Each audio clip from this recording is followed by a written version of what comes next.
గీదిట్లుంటే కులగణన సంగతి ఇట్లా పెడదాం, కళ్యాణ లక్ష్మి షాదీ ముబారక్ కేసీఆర్ అట్లా పెడదాం, కాళేశ్వరం కథ అట్లా పెడదాం. ఇక చూడురా 6 లక్షల ఎకరాల అటవీ భూములు ఎటుపోయినాయి.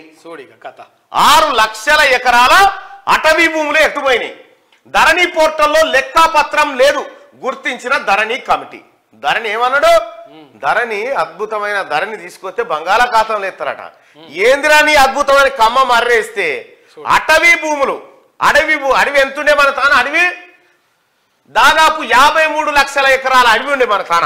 తెలంగాణ రాష్ట్రంలో 53 లక్షల ఎకరాల అడవి ఉంది. ఎప్పుడు? ధరణి రాకముందుకు. ధరణి వచ్చినాక ఎంత అయింది? దొరికిన అడవి 47 లక్షల ఎకరాలకు వచ్చేసింది అడవి. ఈ 6 లక్షల ఎకరాలు ఎటుపోయినాయి? ఈ 6 లక్షల ఎకరాల భూములు ఎక్కడ పోయినాయి? ధరణి తెచ్చిన తర్వాత కొట్టేసిర్రు ఈ భూములన్నీ. నర్సాపూర్ అడవిలోనే కొన్ని వేల ఎకరాలు హరీష్ రావు చేతుల్లోకి పోయింది. అడవినే అక్కడ ఎలక్షన్ జరుగుతుంటే ఇక్కడ ఈ కథగా పెట్టిండు ఆయన.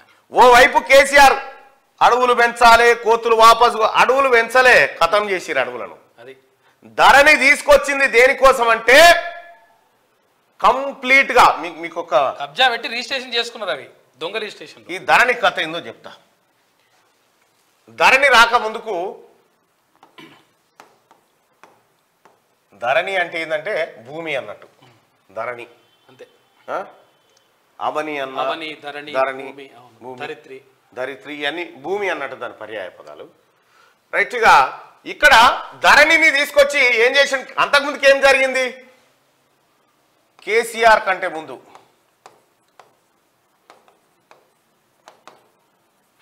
ఏముండేనంటే గ్రామ స్థాయిలో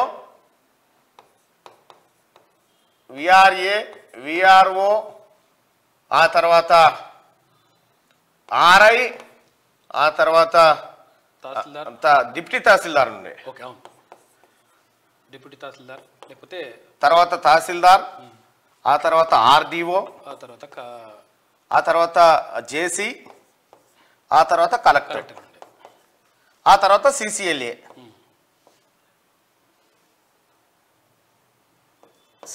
ఇవి ఉండేటి. అయితే మీకు ఎప్పుడైనా భూమి సమస్యలు వచ్చినప్పుడు ఇగో ఇక్కడ ఇక్కడ ఇక్కడ ఇక్కడ ఇక్కడ ఇక్కడ ఇక్కడ ఇక్కడ ఇక్కడ ఇక్కడ లేకపోతే హైకోర్టు దాకా కూడా పోవచ్చు.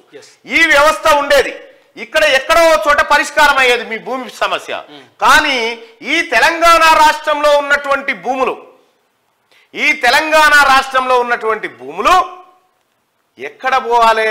కేసీఆర్ ఈ ప్రజల భూములు, ఈ లక్షలాది సంపద కొట్టేయాలంటే ఏం చేయాలంటే ఇగో ఇదంతా తీసేసిండా ఏడికి, ఇగో జేసీ దాకా అందరినీ మీరు ఎందుకు పనికిరారు, మీరు భూమి రికార్డులా లేలు పెట్టొద్దని ఒక్క కలెక్టర్ కు మాత్రమే అధికారాలు ఇచ్చిండు. కలెక్టర్ ఊర్లో పోయి చూస్తాడా? కలెక్టర్ కు అధికారాలు ఇచ్చి ఏం చేసిండు?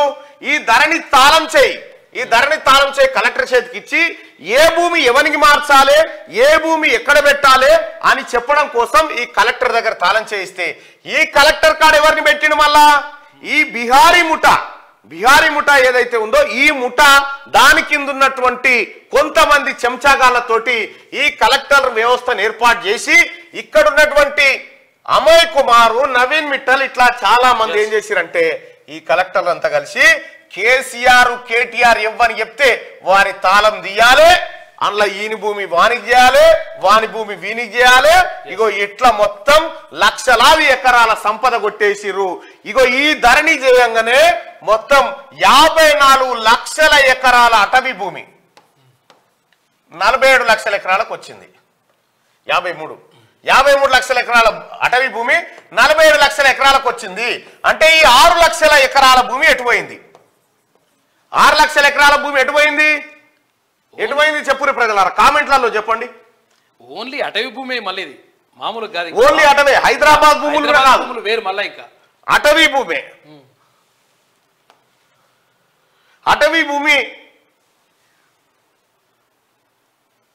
రేవంత్ పాలనలో కూడా త్వరలో అనే పదం పదే వింటున్నాం అంటున్నారు. మీకు ఇంకా ఒడ్లుగానే వీడియో అన్నట బేట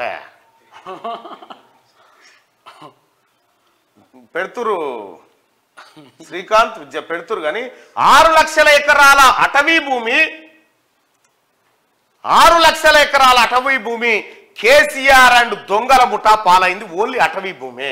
ఈ భూమి ఎటుపోయిందంటే అగో గది కథ.